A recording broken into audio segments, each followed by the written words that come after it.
Already Pawan Kalyan గారితో పరిచయం ఉండడం వల్ల, లేదంటే ఆయన మీకు తెలిసి ఉండడం వల్ల, అంటే ఆయనతో సినిమా ఎంతవరకు పాజిబుల్ పక్కన పెట్టేసి ఆ స్థాయి స్టార్స్తో మీరు ఒక సినిమా తీయాలి అన్న థాట్ ప్రాసెస్ అయితే ఖచ్చితంగా ఉంటుంది, ఒక గోల్ కూడా ఉంటుంది. అంటే ఈ టైంలో చెప్పచ్చులో తెలియదు కదండి. అంటే ఒక టైం బై టైం అనుకోలేమో. ఉస్తాద్ భగత్ సింగ్ జరుగుతున్నప్పుడు లొకేషన్కి వెళ్ళాను, హరీష్ గారు రమ్మంటే. అప్పుడు వాళ్ళు రిలీజ్ వెంటనే ఫాస్ట్ చేద్దాం, ఎలక్షన్స్ ముందు చేద్దాం నాకు ఐడియాలో ఉన్నప్పుడు రమ్మంటే వెళ్ళాను. సెకండ్ యూనిట్ చేయాలి అన్నారు.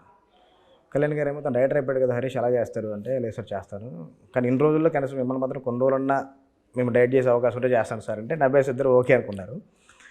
విజయ్ ఉగ్రం చూశాను, ఉగ్రం గురించి విన్నాను, నాంది ఏంటి అని.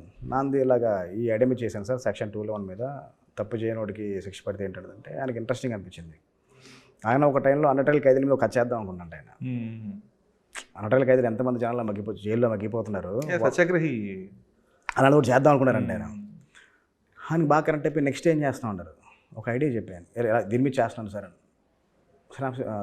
సినాప్సిస్ ఏమైనా ఉందన్నారు సార్, పిచ్ డెక్ అంతా రెడీగా ఉంది సార్, ఇప్పుడు ఉందంటే లేదు సార్ క్యాజువల్ కలుద్దాం వచ్చాను రేపు తీసుకొస్తాను. నెక్స్ట్ డే తీసుకుని వెళ్ళాను. మార్నింగ్ చిన్న వరకు కొంచెం హెక్టిక్ షూట్ జరుగుతుంది. ప్యాకప్ అయిన తర్వాత ఆయనకి ఇచ్చాను, చూసాను. ఎలా అంటే ఈ పాయింట్ నువ్వు ఆలోచించావు అన్నారు. లేదు సార్ నా ఫ్యామిలీలో ఒక ఇష్యూలో స్టార్ట్ అయింది సార్ ఇది, దాన్ని నేను కథగా చేశాను, ఐడియా చాలా బాగుంది.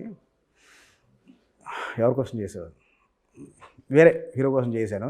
డిస్కషన్ ఎలాగంటే అంటే నాకు సరిపోదాన్ని సార్, మీరు చేస్తే నెక్స్ట్ లెవెల్ సార్, ఒక సోషల్ డ్రామా అది, ఆయన చేస్తే వేరే చరిత్ర, అది ఆయన చేస్తే వేరే చరిత్ర, నేను అంటే నాకు పనికిరాదా అని అంటే లేదు సార్ మీరంటే అంటే ఆలోచిస్తున్నాను అంటే లేదు సార్ బాగుంటుంది సార్ మీకు కాదు ఇప్పుడున్న టైం లిమిట్లో ఎన్ని రోజులు కావాలి నీకు, మీరు చేస్తే 50 days ఇస్తే చాలు సార్.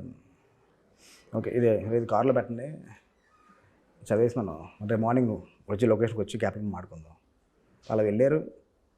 తర్వాత సిబిఎన్ గారు అరెస్ట్ అయ్యారు, అటు నుంచి వెళ్ళిపోయారు, పొలిటికల్ సినారియో మారిపోయింది. ఓకే, ఆ రోజు దొరకపోయి ఉంటే నెక్స్ట్ డే మనం కూడా మన కంట్రోల్లో ఉంటే నెక్స్ట్ డే కూడా ఉంటే మళ్ళీ కలిసి ఉంటే మారిపోయేదేమో, మరి ఆ రోజు నా ఫేట్ మారిపోయేదేమో.